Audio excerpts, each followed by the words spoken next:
Nous sommes aujourd'hui dimanche 25 septembre 2022. Nous avons comme thème aujourd'hui pourquoi les Africains sont pauvres et esclaves dans un continent riche. Pourquoi? Souvent cette grande question est posée, mais on n'a souvent pas de réponse. Et tout est dans la Bible. Ce matin, nous allons interroger la Bible et nous allons demander à la Bible de nous expliquer pourquoi les Africains sont pauvres et esclaves dans un continent riche. Parce que le continent le plus riche dans le monde, c'est l'Afrique. L'Afrique ne manque de rien. C'est grâce à l'Afrique que le monde européen jusqu'aux États-Unis se développe. Mais pourtant, l'Afrique est connue sur le plan international comme pauvre. Avant, ce sont des chefs de tribus des pays d'Afrique qui savaient où se trouvaient les campements et les champs de leurs compatriotes noirs, sur qui ils sont établis chefs.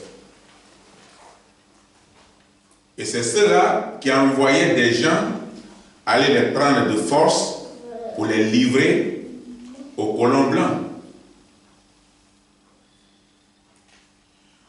pour qu'ils deviennent des esclaves.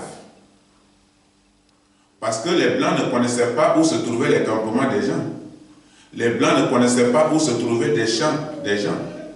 Ce sont les chefs de tribu qui connaissaient et qui déléguaient des gens pour aller les chercher de force et les livrer en esclavage, pour qu'ils deviennent des esclaves, afin de les déporter en dehors de l'Afrique pour leurs propres intérêts, pour les petits cadeaux que les blancs colons leur apportaient, leur donnaient en guise de reconnaissance. C'est la première cause de la pauvreté. Parce que des gens qui devaient être sur place pour s'organiser, pour organiser l'Afrique, ce sont ces biens-là, des intelligents, qu'on enlevait et qu'on amenait en déportation. Et on ne prenait pas des vieilles personnes, on prenait des gens qui devaient être la future tête, la future classe de l'Afrique. Et ce sont ces jeunesses-là qui ont été déportées. Ma grand-mère partenaire m'a conté comme ça une histoire malheureuse et triste, que son mari a connu, c'est-à-dire mon grand-père. Ils ont fait des routes à la main, dans les forêts. Ils abattaient des bois avec la hache. Et ils déracinaient ces gros bois-là, les racines qui étaient dans le sol. Et ils transportaient les sables à la main. Et pendant ce temps, il y avait des fouets derrière eux. On les chicotait. On les frappait. Elle dit que quand tu leur apportais de la nourriture, alors c'était difficile. Tu ne pouvais pas reconnaître le corps de certaines personnes en train de travailler pour faire des routes à la main. Ces routes où vont passer les véhicules des Blancs pour aller chercher des gens. Finalement, c'est à la longue que son mari est devenu chef du village. Mais après ces épreuves difficiles. Et elle dit que ces personnes n'étaient pas reconnaissables. Que toutes les femmes qui amenaient de la nourriture à leur mari pleuraient en les voyant souffrir, mais surtout en voyant leur corps avec des blessures, mais au travail. Et ça, ce sont les premiers rôles qu'ont joué les chefs des tribus. pour des petits cadeaux que les Blancs leur donnaient en guise de reconnaissance. Voilà la première cause de la pauvreté en Afrique. On enlevait des gens pour ne pas que l'Afrique s'organise. Et nous allons voir dans Matthieu 10, 36. Matthieu chapitre 10, verset 36. Dans Matthieu chapitre 10, verset 36, la Bible dit: et l'homme aura pour ennemis les gens de sa maison. Les ennemis de l'Afrique, ce sont les Africains eux-mêmes. La maison des Africains, c'est l'Afrique. Et la Bible dit que les gens l'homme aura pour ennemis les gens de sa maison. Et la maison des Africains, c'est bien l'Afrique. Et c'est par quelques membres de cette famille que le malheur est arrivé en Afrique et aux Africains. Et qui a fait des Africains des esclaves au service des colons blancs. Voilà où est venu déjà le malheur de l'Afrique, par des membres de la famille africaine. Et la Bible dit que l'homme aura pour ennemi les gens de sa maison. Et aujourd'hui, le retard de l'Afrique dépend de ceux qui ont été établis sur l'Afrique dans le temps ancien, qu'on appelait les chefs de tribu. De même qu'aujourd'hui, quelques-uns de nos dirigeants, les soi-disant chefs d'État africains, qui sont en réalité les canaux de malheur pour les Africains. Les chefs aux ordres, exactement comme les chefs de tribus de l'époque coloniale.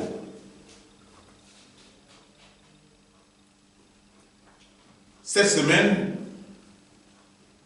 quelque chose m'a inspiré sur la souffrance de l'Afrique. Et je voudrais en partager avec tout le monde, tous ceux qui auront l'occasion d'écouter ce message. C'est ce qui vient de se passer tout récemment à l'ONU.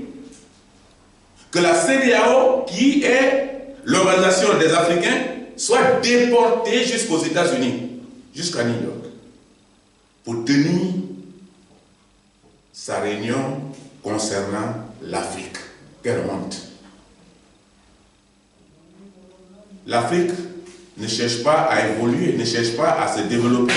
L'Afrique continue d'être soumise aux colons jusqu'à nos jours, avec ce que nous appelons des intellectuels à la tête de nos États. Nous allons lire dans Romains 6, verset 16. Romains chapitre 6, verset 16. La Bible dit, dans Romains 6, verset 16, « Ne savez-vous pas qu'en vous livrant à quelqu'un comme esclave, pour lui obéir, vous êtes esclave de celui à qui vous obéissez, soit du péché qui conduit à la mort, soit de l'obéissance qui conduit à la justice. » Mais quand on parle de l'obéissance, ce n'est pas forcément quand on obéit à Dieu, on obéit aussi à Satan. C'est ce qu'il appelle l'obéissance à la mort. Quand quelqu'un est dans le péché, comme l'a dit le verset, soit du péché qui conduit à la mort, ça c'est l'obéissance à Satan. L'obéissance à l'ennemi, son ennemi.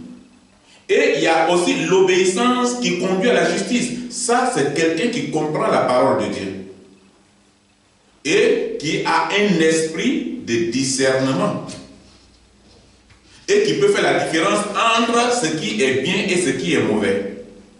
Parce qu'au fait, quand tu as un esprit de discernement, tu ne peux pas être la cause du malheur de quelqu'un. quand tu es établi chef, que ce soit chef de tribu, que ce soit un président de la République, un chef d'État, c'est pour une cause.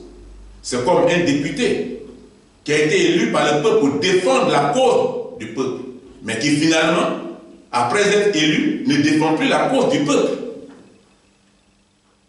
Il défend lui sa propre cause. Pourtant, il ne se fait pas élire lui-même.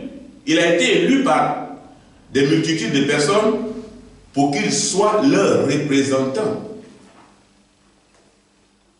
Quand vous vous livrez, selon le verset, vous vous livrez à quelqu'un comme esclave pour lui obéir. Vous êtes esclave de celui à qui vous obéissez. Le verset est profond. Ce verset, on peut l'adapter aux actes criminels des chefs de tribus africains de l'époque coloniale, mais aussi de nos chefs d'État africains actuels. C'est ça qui fait de l'Afrique une Afrique problématique. Ici, vous comprendrez que l'esclave, c'est une personne qui n'est pas de condition libre. Sa condition est conditionnée. Il n'est pas de condition libre. Une personne qui est sous la dépendance absolue de son maître. C'est ça l'esclave. C'est ce que sont devenus certains chefs d'État africains chez son maître colon blanc. On leur dicte ce qu'ils doivent faire et ce sont eux qui rendent l'Afrique esclave, les Africains esclaves, les gens de leur pays esclaves. C'est comme cela qu'Israël était en Égypte. Israël était en Égypte sous contrôle des Égyptiens. Israël faisait des travaux forcés. La construction de la pyramide s'est faite sous les fouets. Parce que l'esclave ne travaille pas avec liberté.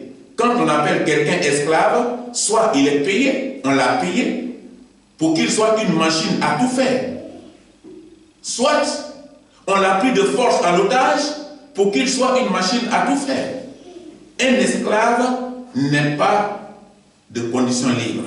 Ce n'est pas une personne libre. C'est comme ça l'esclave. L'esclavage est un système. C'est un système employé par des grandes puissances. Israël a connu des choses difficiles. Le peuple juif. Le monde voudrait finir ce peuple sur la terre. On les mettait dans les conteneurs, on brûlait ça. La chaleur tuait d'autres personnes. On les tuait en multitude. Il y a un qui a fait un témoignage triste qui faisait partie de ceux qu'ils ont tués. Ils ont aligné, on les a mis en groupe, on le tirait sur eux.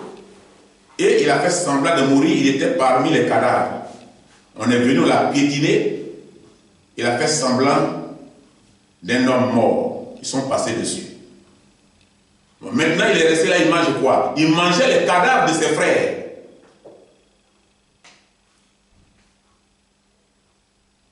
Et il les mangeait crus. Voilà les systèmes qui ont été utilisés par les grandes puissances. Donc, l'esclavage est un système employé par les grandes puissances qui appliquent le droit de propriété aux individus dits esclaves. Mais qu'est-ce que le droit de propriété? Le propriétaire d'un esclave est quant à lui appelé maître. Et la condition de vie de l'esclave dépend de lui. Parce que c'est sa chose. Tu es devenu sa chose. C'est comme ça que les Israéliens étaient en Égypte. ils devenaient la chose des Égyptiens. Et l'Égypte faisait de ces personnes ce que eux, ils voudraient. Et non ce que voudrait le peuple juif. Ainsi, les Occidentaux sont devenus les maîtres de l'Afrique. Les conditions par lesquelles on devient esclave sont les suivants. Les contrats et les pactes que nos dirigeants signent avec leurs employeurs, les maîtres colons pour appauvrir les Noirs et enrichir les Blancs. Quand on prend aujourd'hui les grands pays africains, les ports sont vendus aux Français. Mais si toi tu as un pays et que ton port n'est pas à ta disposition, mais tu n'es pas libre. Le courant, les sociétés de courant sont vendues aux Français. Dans 15 pays africains. L'eau, qui est vitale, est vendue aux Français.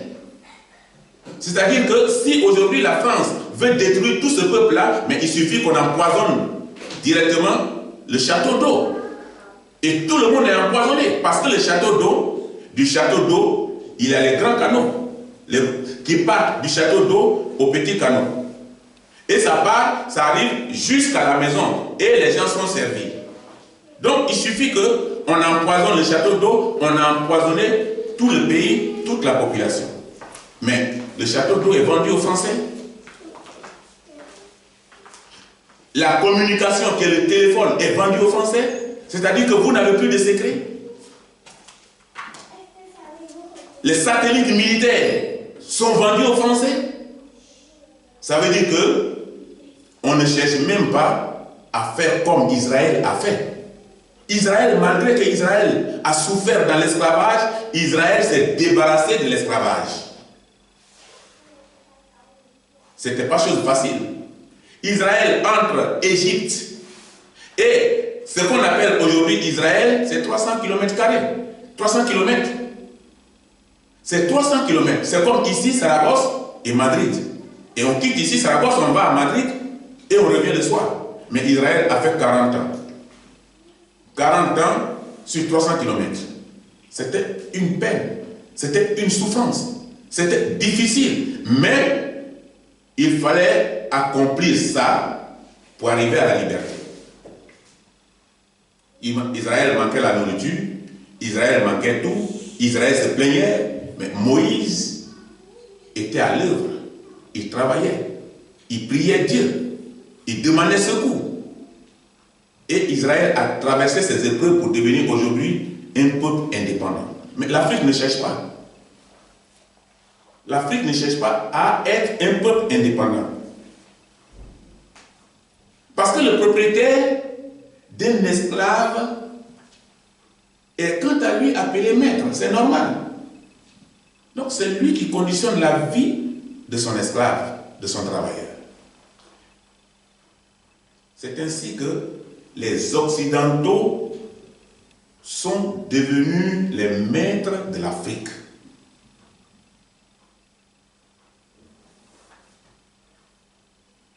Nous parlons de l'Afrique esclave.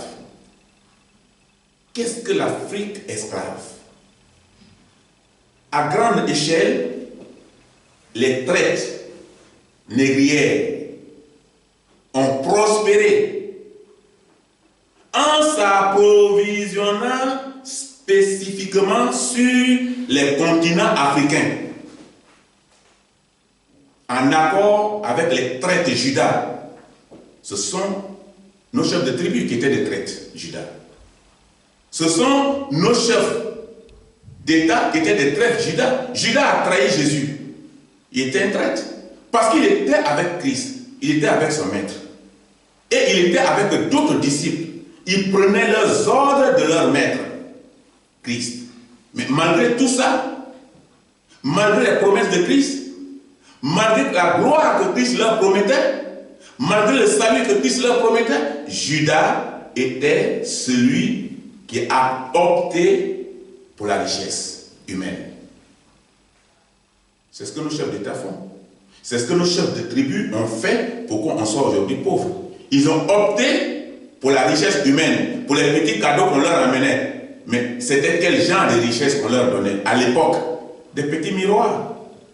Ils se regardent et ils disent hey, moi je me vois ici. Hein, Et à cause de ça, il est excité pour envoyer des gens aller chercher des chefs de famille en brousse, des enfants qui ont leur avenir, aller les chercher dans leur campement au travail. Ils sont dans leur plantation, en train de vouloir travailler pour développer l'Afrique. Mais, à cause de quoi? C'est ça aujourd'hui que nos chefs d'État font. Nos chefs d'État, ils cherchent à s'enrichir. C'est des Judas, c'est des traîtres de l'Afrique qui ont participé au commerce de leurs frères noirs. Et aujourd'hui, ils continuent de le faire. Il y a les trafics encore qui existent en Afrique. On continue aujourd'hui de trafiquer les enfants des gens pour qu'eux, ils deviennent riches. Israël a été victime en Europe et partout dans le monde.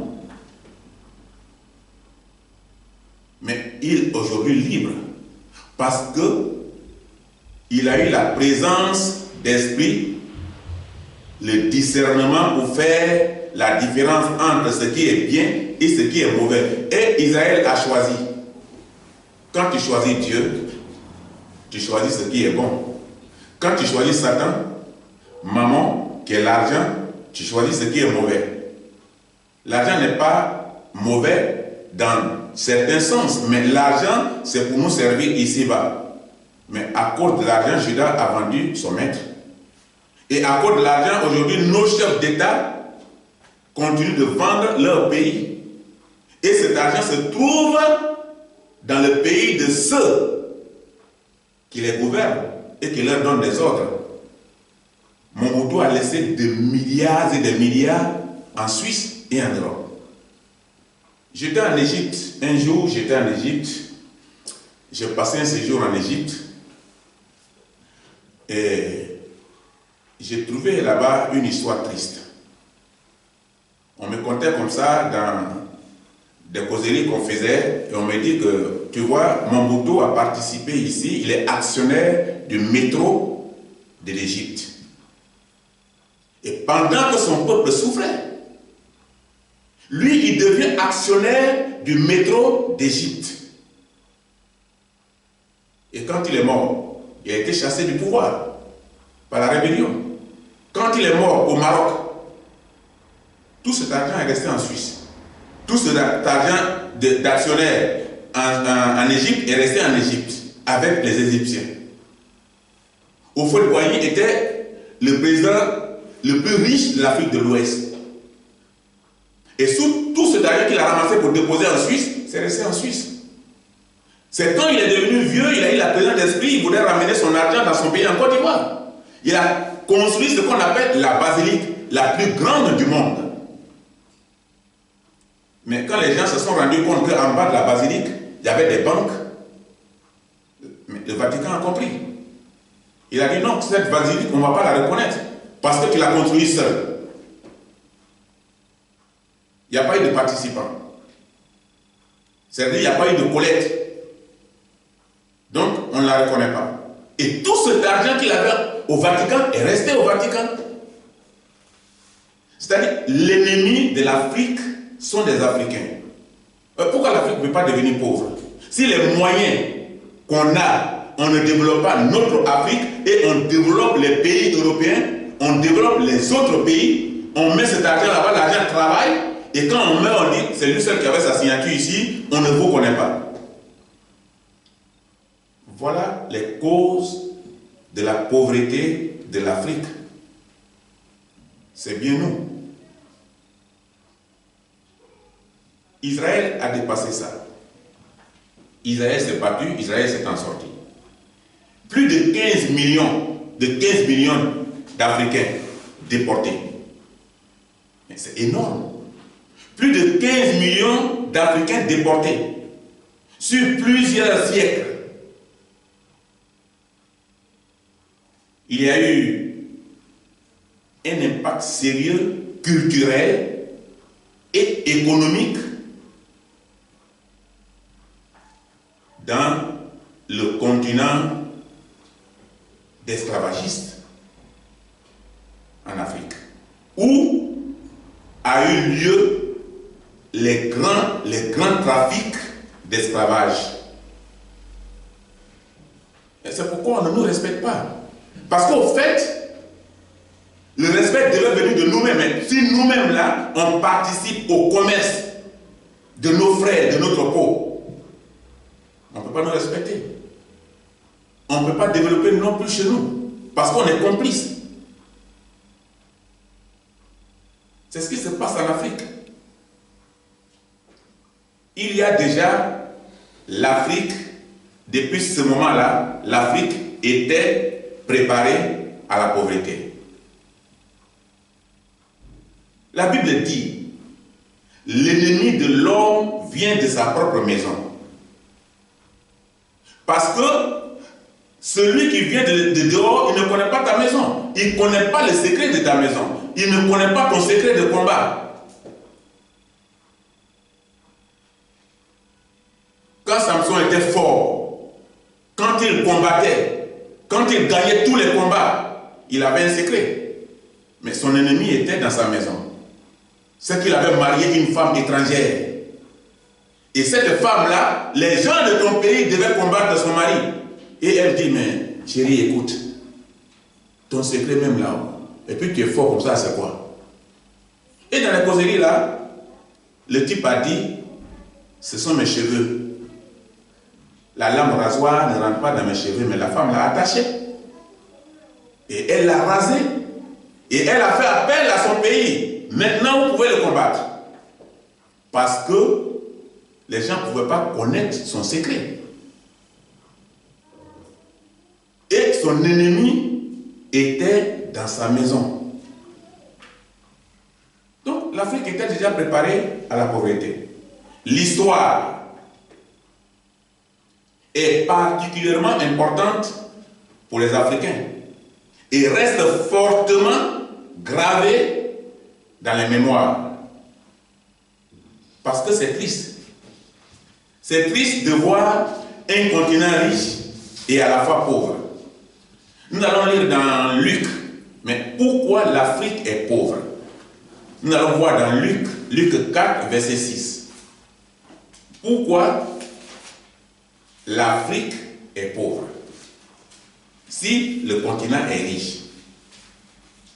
Dans Luc 4, verset 6, la Bible dit, et lui dit, je te donnais toute cette puissance et la gloire de ce royaume, car elle m'a été donnée et je la donne à qui je veux. Voilà ce piège qui a été tendu à l'humanité. Et ça, c'était depuis le commencement du monde. Adam et sa femme Ève ont donné le royaume terrestre à Satan. Quand Satan est parti leur faire des propositions, ils ont donné ce royaume à Satan. Et Satan dit, ça m'a été donné. Quand Jésus est venu, il a dit à Jésus, ça m'a été donné. Donc, il n'a pas dit que je suis propriétaire du commencement. Il dit, ça m'a été donné. Mais est-ce que Satan, c'est vrai, il ment? Mais là, il a dit la vérité. C'est comme si tu mens toujours. Un jour, tu dis la vérité, mais les gens ne te croient pas.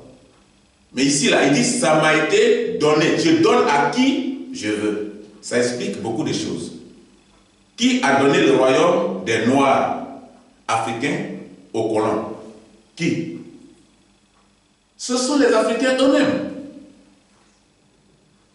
C'est pourquoi, quand les pays de grande puissance se retrouvent, ils se partagent l'Afrique en petits morceaux, en petites portions, sans consulter les Africains. La France a dit à l'ONU, moi j'ai 15 sous ma responsabilité, 15 pays. Et c'est ça qui fait que la France a place à l'ONU aujourd'hui. parmi les décideurs.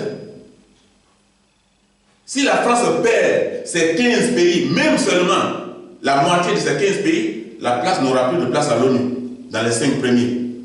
C'est fini. C'est pourquoi la France se bat. C'est pourquoi la France se tue. C'est pourquoi la France se condamne. C'est pourquoi la France organise des guerres, des complicités.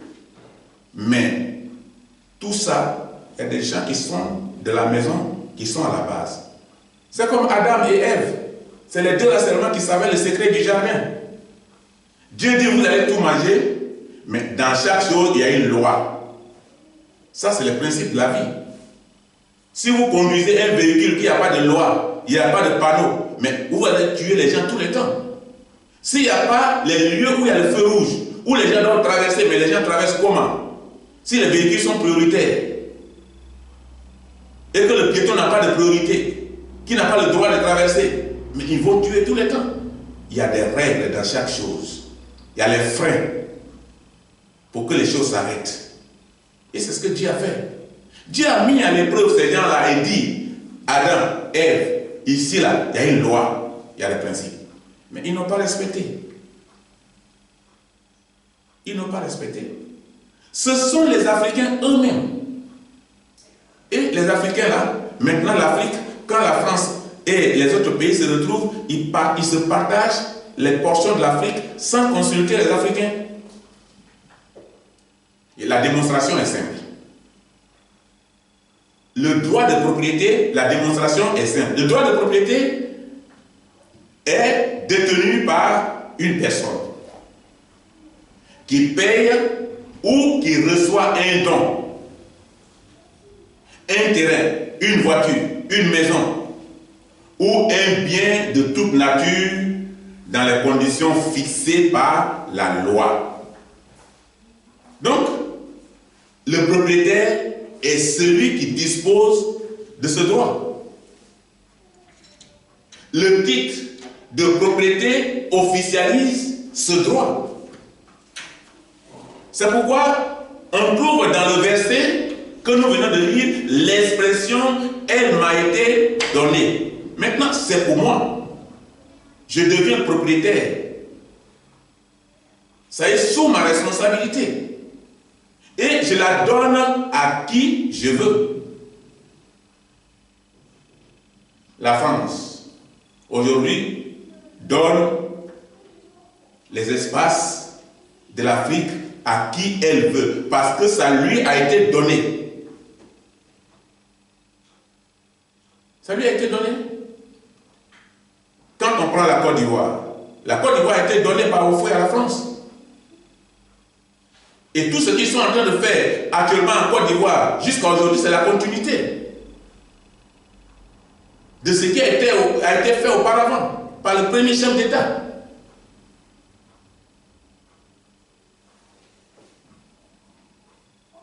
Je donne à qui je veux. Et la France donne aujourd'hui les portions de la terre à qui elle veut. Et des multitudes de pays se réunissent sur les terrains de l'Afrique sans consulter l'Afrique. Voilà ce qui crée des problèmes au Mali. Tous les pays européens sont représentés au Mali. Combien de nombre de militaires qu'ils ont là-bas sur place? Mais ça dépasse la population. Ça dépasse presque les militaires, même qui sont des militaires maliens.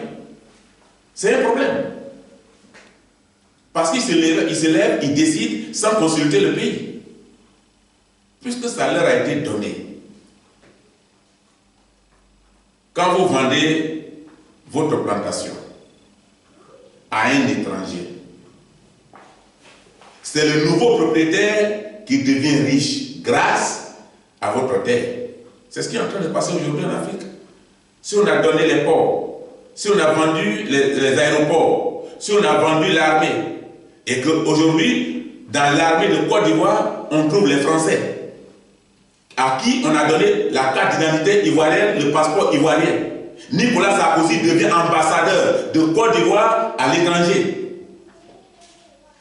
Mais c'est ridicule. Donc, comment l'Afrique peut avancer? Et ici, c'est biblique. Quand vous suivez la Bible, vous comprenez que tout est dans la Bible. Israël a vite compris. Et Israël est sorti de l'esclavage. Donc, si l'étranger s'enrichit sur vous, sur votre dos, mais ne vous étonnez pas. C'est parce que vous lui avez donné l'occasion. Vous avez vendu votre plantation. La terre lui appartient. Et grâce à votre terre, il devient riche. Et vous êtes pauvre dans votre propre village ou votre ville natale. Mais c'est ce que les Africains sont avec les Occidentaux. Les sociétés actuellement qui sont des sociétés actives en Afrique, plus précisément en Côte d'Ivoire, sont des sociétés françaises. C'est les Français qui donnent des contrats aux sociétés de la place. Parce que ça leur a été donné. L'aéroport et tout le quartier de l'aéroport leur a été donné. Ils sont en train de casser la maison des Ivoiriens pour construire la maison des Français là-bas, qui seront logés. Parce que c'est le point stratégique pour ne pas rater la Côte d'Ivoire. Ce qui donne l'impression au monde entier que l'Afrique est pauvre ou qui rendent eux-mêmes l'Afrique pauvre sont des dirigeants africains dont certains travaillent en accord avec les mercenaires blancs pour la destruction ou la déstabilisation de l'Afrique. Ces chefs d'État africains autorisent et accompagnent les mercenaires des pays occidentaux pour déstabiliser l'Afrique. Parce qu'une déstabilisation, c'est un ensemble de phénomènes d'abord interne. Parce que tu ne peux pas venir tout de suite et puis commencer à déstabiliser une famille que tu ne connais pas. Il faut connaître d'abord l'histoire de la famille. Donc c'est d'abord interne qui pousse à des revendications, manifestations, rébellions, etc. Et qui associe les troubles internationaux, conflits, actions de puissances étrangères. C'est pas ce qu'on voit au Mali actuellement. C'est pas ce qu'on a vu en Côte d'Ivoire et qui continue d'exister. C'est ça. Tendant à mettre en cause l'existence des bases d'un régime politique, d'une institution, d'un parti, etc. Et on commence à accuser ici, non seulement ils ne sont pas légaux, non seulement ils sont comme ça. Mais c'est leur territoire, c'est leur peuple. Mais puisque ça va contre leurs intérêts, aujourd'hui les pays arabes, personne ne peut s'attaquer à eux comme ça. Ah non, tu ne peux pas t'amuser.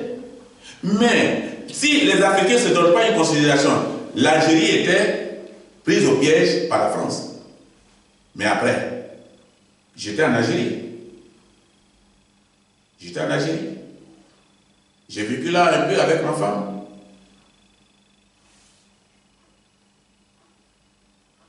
On faisait partie des familles diplomatiques. Là, on a passé un petit temps. Mais là, l'histoire était encourageante. Parce que les Français ne voulaient pas partir de là. Ils ont construit la capitale comme si ils n'allaient jamais partir de là. Mais les gens ont fait la guerre contre eux. Et l'ordre a été donné. On dit, celui qui tuera un Français, il va occuper sa maison. Mais les Français étaient déjà riches. Ils étaient là. D'autres avaient des fermes, d'autres avaient des sociétés, d'autres avaient des maisons, des domaines. Mais il y a des familles pauvres qui faisaient un effort. On dit, mon cher, si on meurt là, on va mourir, mais on va partir. Et ils faisaient un effort pour tuer et puis occuper la maison. Et c'est comme ça qu'ils ont été chassés. C'est comme ça qu'ils ont été chassés. Donc, la déstabilisation de l'Afrique, c'est-à-dire la rendre instable et détruire sa solidité, aujourd'hui a été en collaboration et en complicité avec les Africains, qui deviennent après des chefs aux ordres. Parce qu'au fait, quand la France tue quelqu'un, la France met celui qui va faire son affaire. Donc, celui qu'on met là, il devient un chef aux ordres des colonisateurs.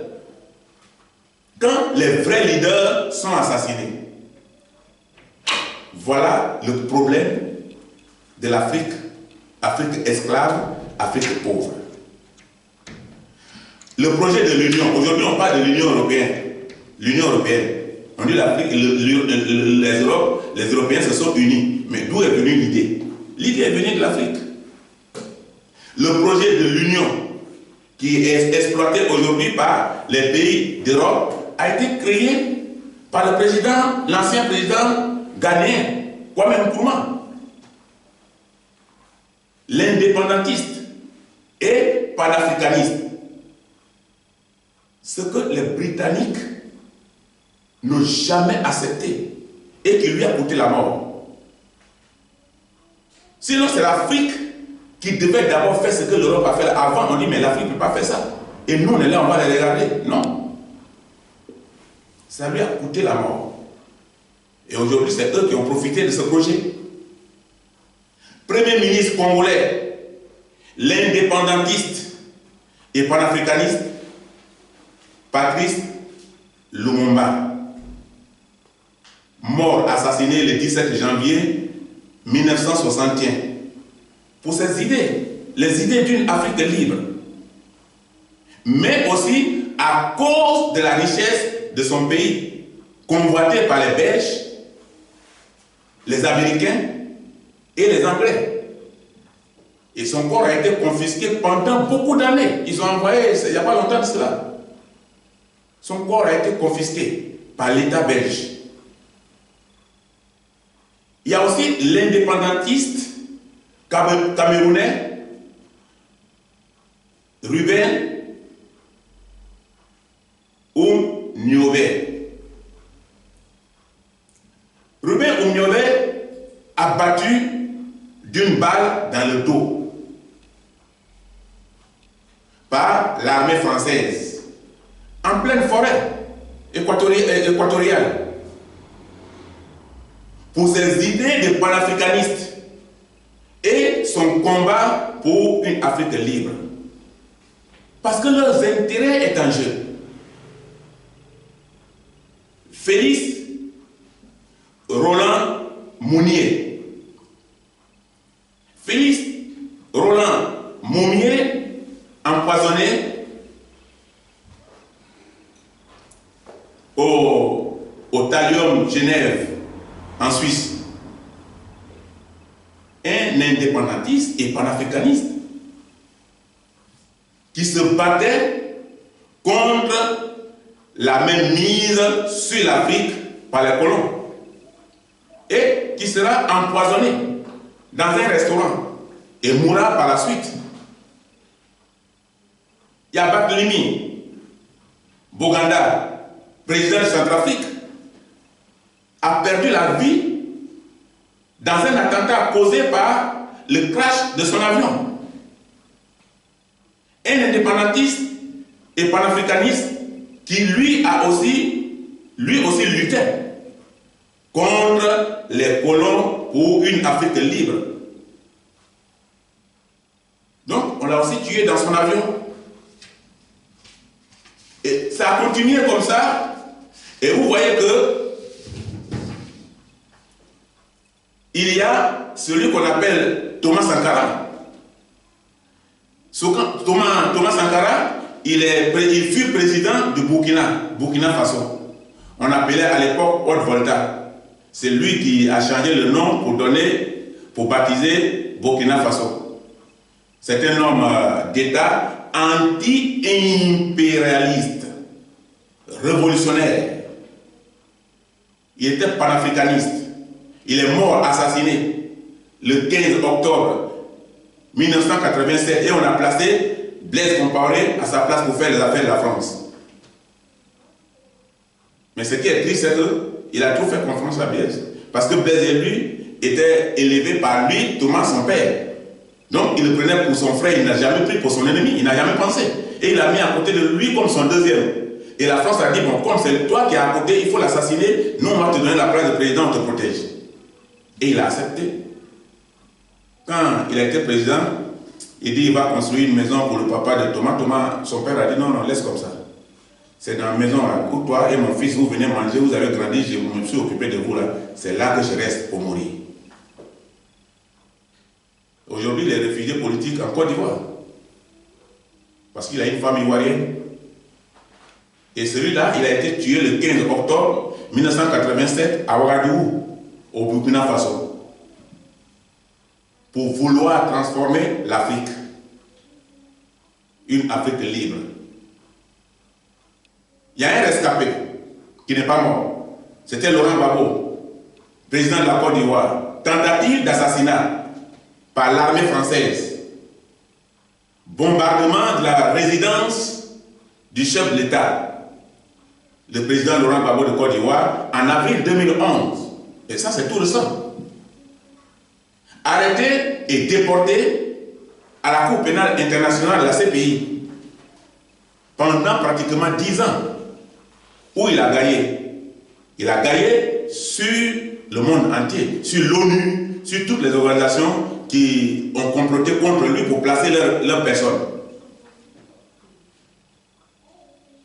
Et tous les dirigeants panafricains assassinés ou vivants, comme par exemple le président Laurent Gbagbo, sont remplacés automatiquement par des personnes du choix des grandes puissances. Et ils n'ont rien à leur refuser. Parce que tu acceptes, tu signes, on te met là. C'est de cette façon qu'ils se sont construits eux-mêmes une prison invisible. En signant, ils se construisent une prison invisible. Mais c'est quand ils sont maintenant dans le fauteuil présidentiel qu'ils ne peuvent refuser rien à ces personnes-là, qu'ils se sentent esclaves et prisonniers. En réalité, l'Afrique n'est pas pauvre. L'Afrique n'est pas pauvre, mais l'Afrique est esclave. Parce que la plupart de ses dirigeants travaillent pour leur ventre.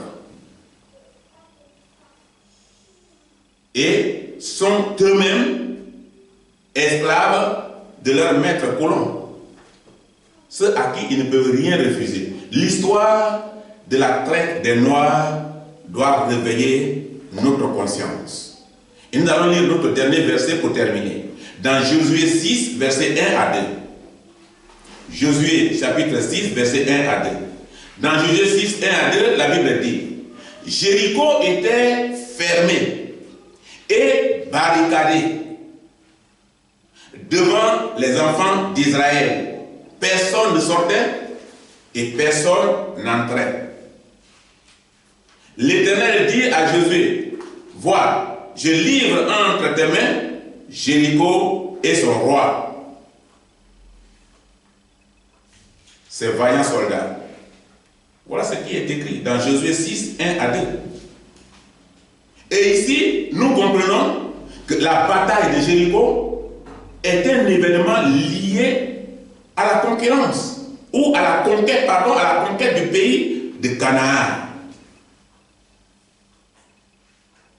Relaté ici dans le livre de Josué, où le peuple d'Israël fait sonner ses trompettes sous l'enceinte de Jéricho.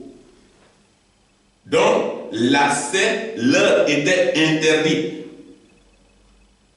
Ce son-là de trompette fit tomber les murs de la ville. Donc, il y a toujours possibilité pour gagner si nous nous confions à l'Éternel. Et ici, en conclusion, ne craignez rien. Ne craignez rien. Le mur de la pauvreté et de l'esclavage va tomber très bientôt. Va tomber par un combat silencieux.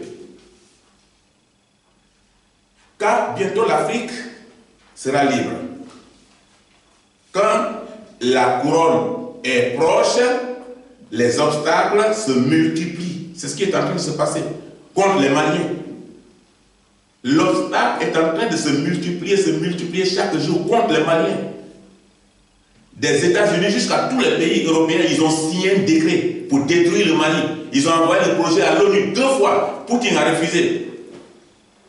Avec les Chinois. Mais ce sont les obstacles qui sont en train de se multiplier. Mais ça s'est multiplié devant les enfants d'Israël. Mais ils ont fini par la victoire. Prenez courage, car la victoire pour votre liberté, la liberté de l'Afrique, est proche. Vive l'Afrique, que Dieu nous bénisse.